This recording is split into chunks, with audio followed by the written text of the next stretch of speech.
Hello everyone, my name is Soumya Mishra and I am from Lucknow, Uttar Pradesh. I have secured All India Rank 17 in UPSC Indian Statistical Services as well as Reserve Bank of India Grade B DSIM examination of 2023. सबसे पहले मैं Delhi knowledge track को धन्यवाद देना चाहूंगी मुझे इस session का भागीदार बनाने के लिए, जहां मैं अपनी जर्नी आप सबके साथ में शेयर कर पाऊं। और मैंने दोनों ही एग्जामिनेशन जो UPSC Indian statistical services and reserve bank of India grade B DSIM examinations दिए हैं, वो दोनों ही एग्जाम स्टैटिस्टिक्स बैकग्राउंड के स्टूडेंट्स के लिए हैं। तो सबसे पहले मैं आपके साथ में अपना जो एजुकेशन बैकग्राउंड है वो शेयर करना चाहूंगी। मेरी entire schooling saint Joseph inter college से हुई है लखनऊ, और उसके बाद मैंने अपना पोस्ट ग्रेजुएशन नवयुग कन्या महाविद्यालय से किया है, जहां मैंने बीएससी किया है in the subjects physics, statistics and mathematics in 2016।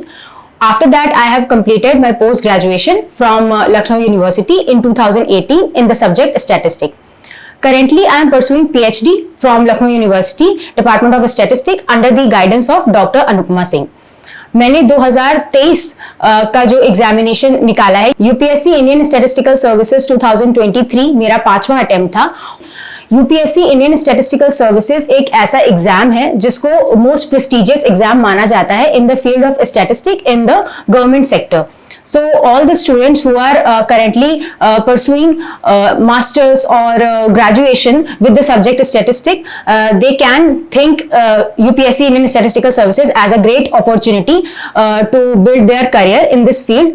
Also, अगर मैं इसके लिए जो एलिजिबिलिटी है उसकी बात करूं तो अगर आपने ग्रेजुएशन किया हुआ है किसी भी सब्जेक्ट से और आपने उसमें स्टैटिस्टिक्स पढ़ा है एज अ पेपर किसी भी एक ईयर में या किसी भी एक सेमेस्टर में, तो आप यूपीएससी इंडियन स्टैटिस्टिकल सर्विसेज देने के लिए एलिजिबल हैं। ये हो गया इसका एलिजिबिलिटी क्राइटेरिया। अब इस एग्जाम के पैटर्न के बारे में थोड़ा सा बात कर लेते हैं। इस एग्जाम के 2 स्टेजेस होते हैं, पहला होता है रिटन स्टेज और दूसरा होता है इंटरव्यू स्टेज। रिटन स्टेज की बात करें तो इसमें हमारे 6 पेपर होते हैं और ये 6 पेपर हमें 3 दिन में देने होते हैं।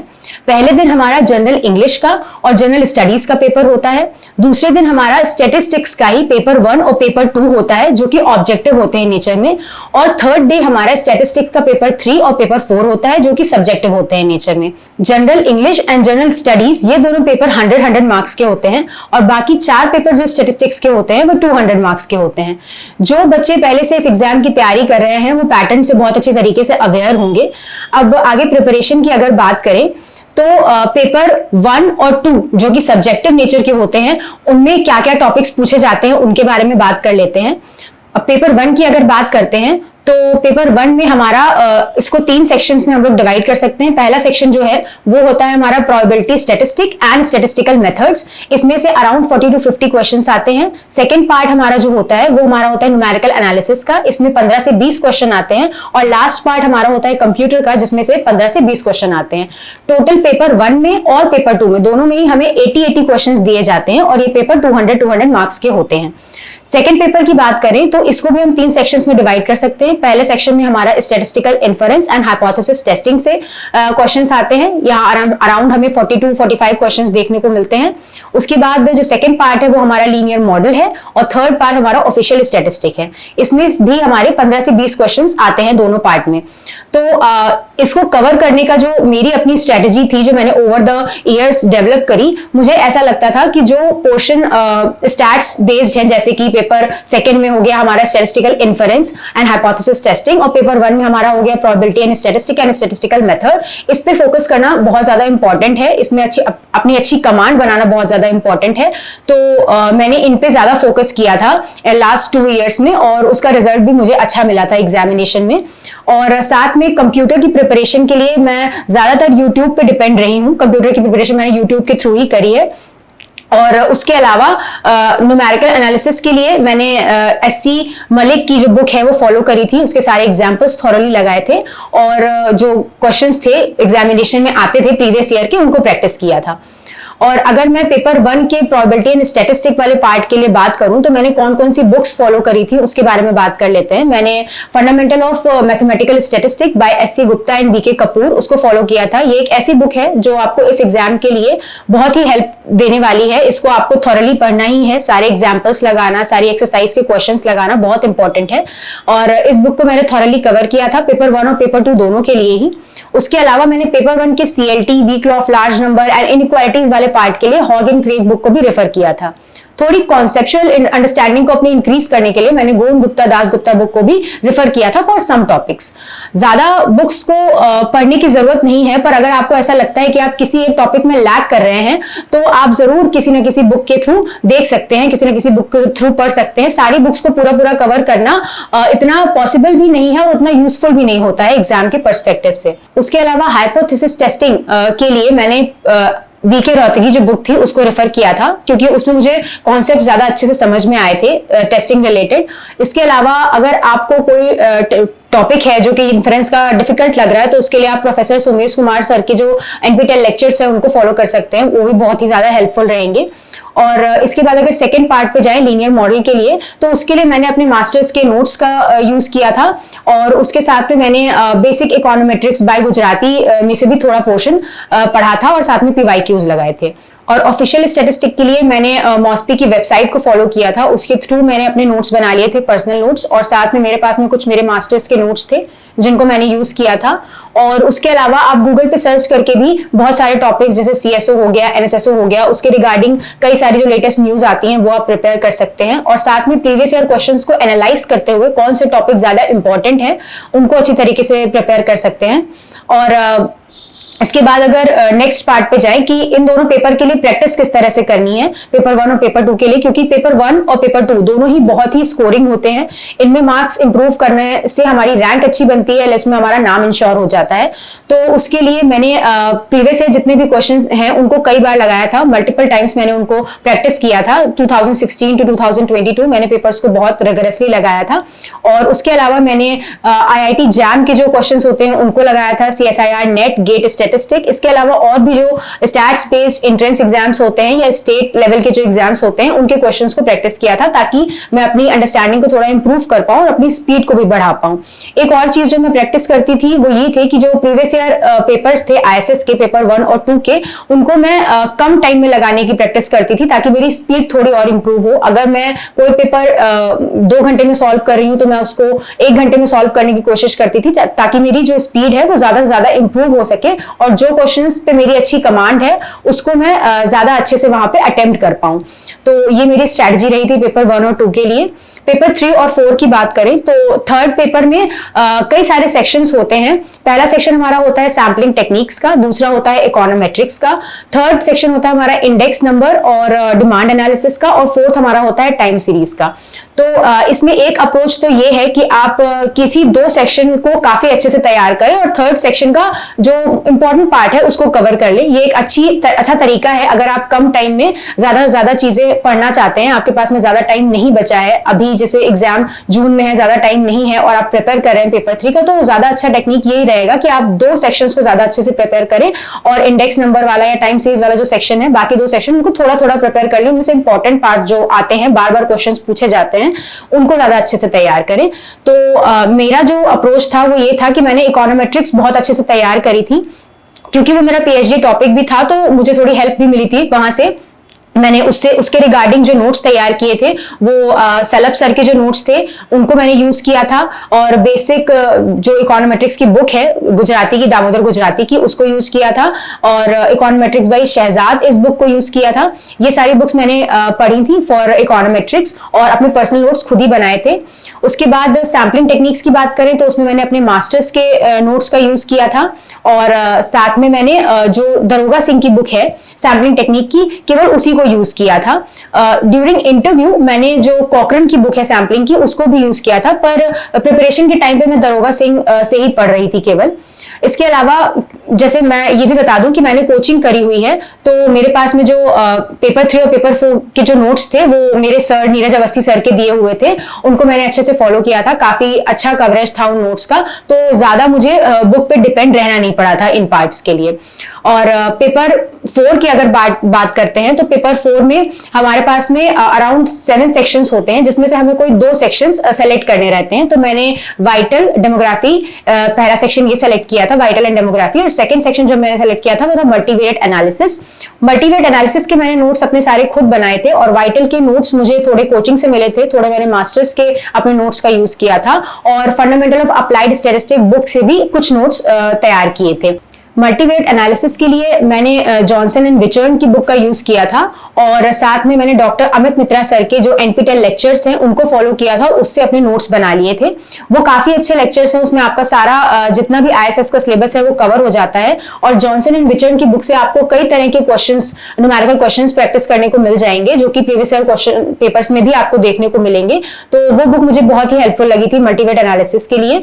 और इसके बाद वापस से पेपर 3 की अगर बात करें तो उसमें जो हमारा इंडेक्स नंबर वाला सेक्शन है उसके बारे में थोड़ा सा बता दूं। इंडेक्स नंबर वाला सेक्शन मैंने कहां से प्रिपेयर किया था, तो पहले तो मेरे पास में मेरे कोचिंग के नोट्स थे और मेरे मास्टर्स के नोट्स थे, ग्रेजुएशन के नोट्स थे, उनसे मेरे पास में काफी सारा मटेरियल था इंडेक्स नंबर से रिलेटेड। उसके अलावा मैंने एक बिजनेस स्टैटिस्टिक करके बुक आती है एससी गुप्ता सर की, उसको भी फॉलो किया था। उसका पीडीएफ आपको गूगल पे कहीं भी डालने से आराम से मिल जाएगा। उस बुक से भी आप चीजें निकाल सकते हैं अगर आपको कोई टॉपिक नहीं मिल रहा है।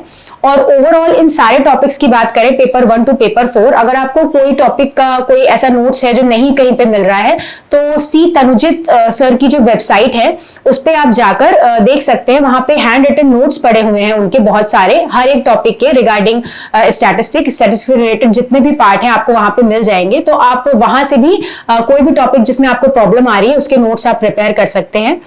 अब पेपर 3-4 की प्रैक्टिस की अगर बात करें तो उसके लिए पहले तो मैंने जो प्रीवियस ईयर क्वेश्चन पेपर है उन्हीं को बहुत अच्छे से लगाया, टाइम में लगाने की कोशिश करती थी, प्रॉपर्ली टाइमर लगा के। और जो हमारी यूपीएससी की बुकलेट आती है उस टाइप की मैंने एक बुकलेट ली थी और उसी में प्रैक्टिस करती थी, ताकि जो पेज की बाउंडेशन, पेज लिमिट वहां पे रहती है उसको भी मैं ध्यान रख सकूं और टाइम में मैं उस पेपर को सॉल्व करने की कोशिश करती थी।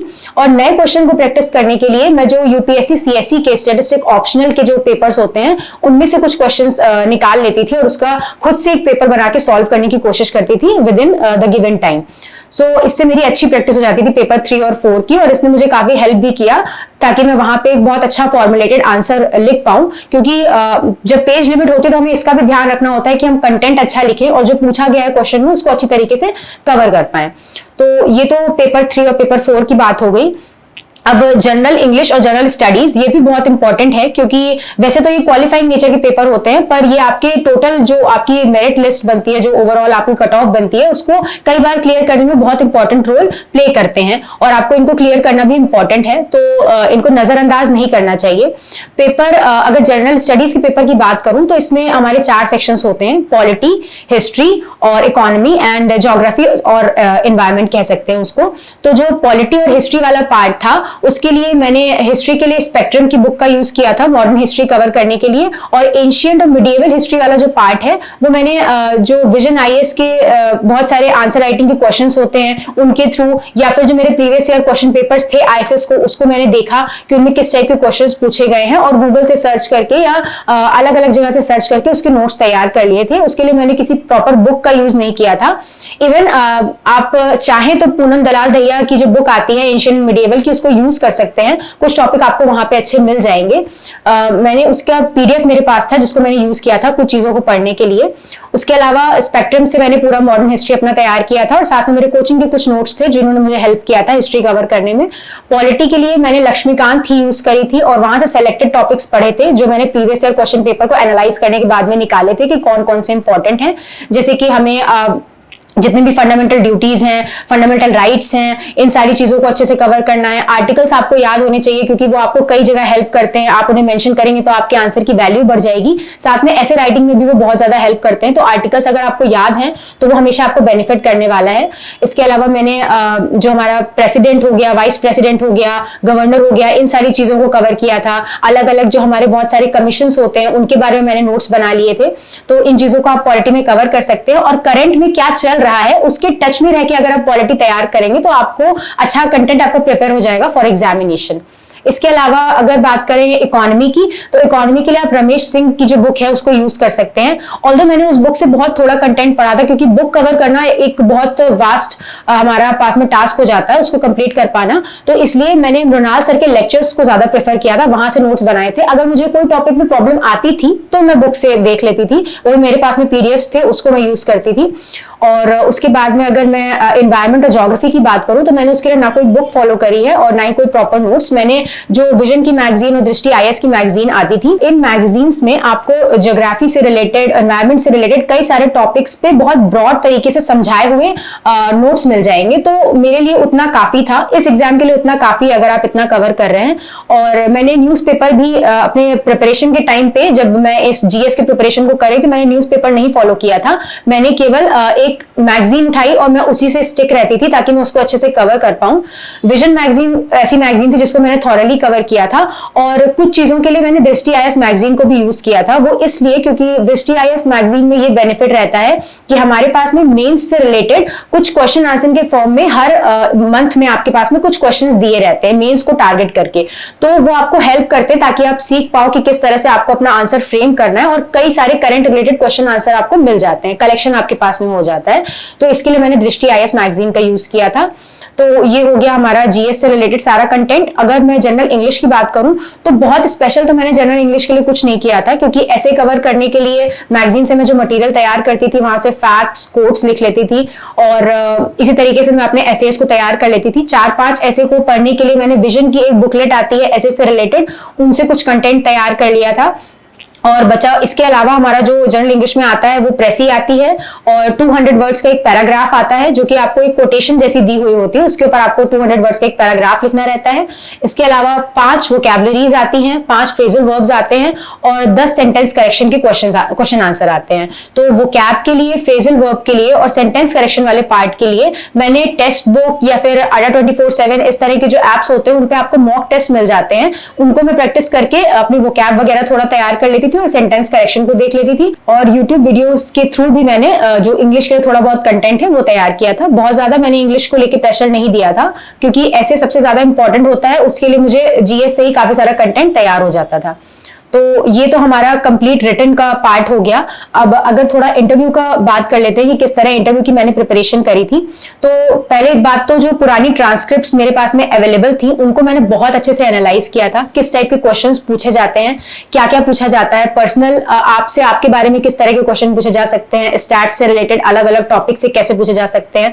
और मैंने ये भी ध्यान रखने की कोशिश करी थी, क्योंकि मैं एक पीएचडी स्कॉलर्स हूँ, तो ऐसे स्टूडेंट्स जो पीएचडी कर रहे थे उनसे क्या पूछा गया है, तो आप अपने पर्सपेक्टिव के हिसाब से ट्रांसक्रिप्ट को अगर एनालाइज करेंगे तो आपको समझ में आ जाएगा कि आपसे किस तरह के क्वेश्चंस पूछे जा सकते हैं।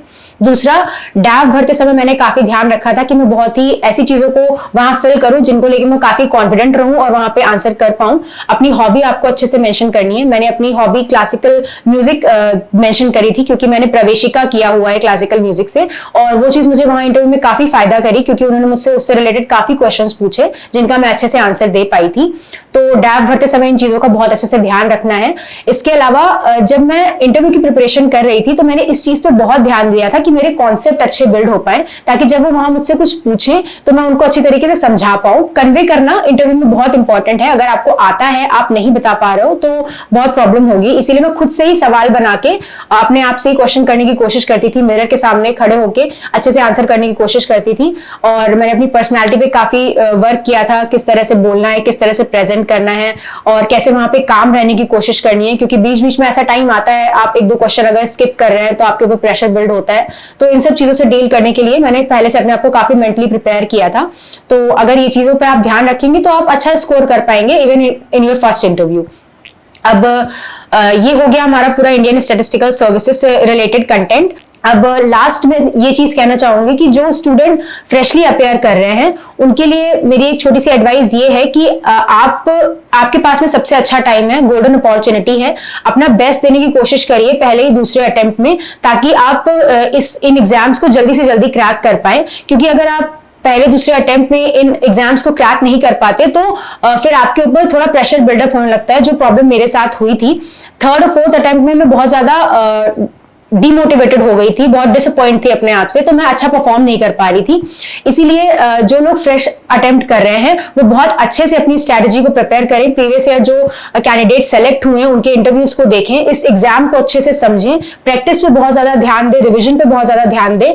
और अगर आप पहले दूसरे अटेम्प्ट में हैं तो आपको कोई और प्लान भी रखने की जरूरत नहीं है। 2 अटेम्प्ट तो आप फ्रीली दें, वो ज्यादा अच्छा होगा और आप उसको क्लियर कर पाएंगे।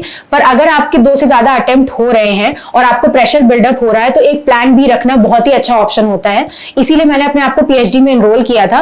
PhD as a plan B मुझे इसलिए और हेल्प किया था क्योंकि मुझे ऐसा फील हो रहा था कि मेरी नॉलेज कहीं पे यूज नहीं हो पा रही है, थोड़ा सा मुझे वर्थलेस सा फील होता था क्योंकि कुछ भी हाथ लग नहीं रहा था इतनी मेहनत के बाद में। तो जब मैंने अपने आप को पीएचडी में एनरोल किया और काम करना शुरू किया, रिसर्च पेपर्स पे काम करना शुरू किया, तो थोड़ा सा मोटिवेशन ये फील हुआ कि नहीं, किसी ना किसी एक फील्ड में मैं अच्छा कर सकती हूँ। तो एक सेल्फ वर्थ अपने अंदर डेवलप हो जाती है, मोटिवेट हो जाते हैं आप चीजों को लेके। तो अगर आपके दिमाग में किसी भी चीज को लेके इंटरेस्ट है, जैसे मुझे पीएचडी में रिसर्च में इंटरेस्ट था तो मैंने उसको किया, अगर आपको भी किसी चीज में इंटरेस्ट है तो आप उसको एज अ प्लान बी लेके चल सकते हैं। और प्लान बी होना बिल्कुल भी इस चीज को इंडिकेट नहीं करता कि आपको अपने ऊपर कॉन्फिडेंस नहीं है। प्लान बी सिर्फ इसलिए होता है ताकि आप जो आपके ऊपर जो प्रेशर बिल्डअप हो रहा है आप उसको थोड़ा सा रिलीज कर पाए और अपना पूरा फोकस जो है वो अपने एग्जाम की प्रिपरेशन पे दे पाए। तो ये आपके लिए बहुत ज्यादा इंपॉर्टेंट है। इसके अलावा मैं अपने टीचर्स का, अपने पेरेंट्स का और जिन लोगों ने मुझे सपोर्ट किया है इस पूरी जर्नी के थ्रू, उनको मैं बहुत थैंक यू कहना चाहती हूँ। जो मेरी सुपरवाइजर है उन्होंने मुझे बहुत हेल्प किया है, मेरे हेड ऑफ द डिपार्टमेंट है डॉक्टर मसूद सिद्दीकी सर, उनको मैं थैंक यू कहना चाहूंगी। मेरे पेरेंट्स जिन्होंने मुझे बहुत ज्यादा सपोर्ट किया, हर तरह के प्रेशर से मुझे बचाया है, उनको मैं थैंक्स कहना चाहूंगी। और मेरे फ्रेंड्स जो कि हमेशा मेरे सपोर्ट में रहे, जिन्होंने हमेशा मुझे मोटिवेट किया, उनको भी मैं थैंक यू कहना चाहूंगी। क्योंकि अगर आपके आसपास एक पॉजिटिव एटमॉस्फेयर रहता है तो आप और मोटिवेट होते हैं और अच्छी तरीके से परफॉर्म कर पाते हैं। तो ऐसे ही पॉजिटिव लोगों से घिरे रहें, खुद को मोटिवेटेड फील कराते रहें क्योंकि वो बहुत इंपॉर्टेंट है, और अपना बेस्ट देने की कोशिश करें। अगर आपके अटेम्प्ट्स बढ़ भी रहे हैं तो बिल्कुल भी डिमोटिवेट होने की जरूरत नहीं है, आप इस एग्जाम को बिल्कुल क्रैक कर सकते हैं। खुद के ऊपर भरोसा रखिए और all the best to all of you. Thank you.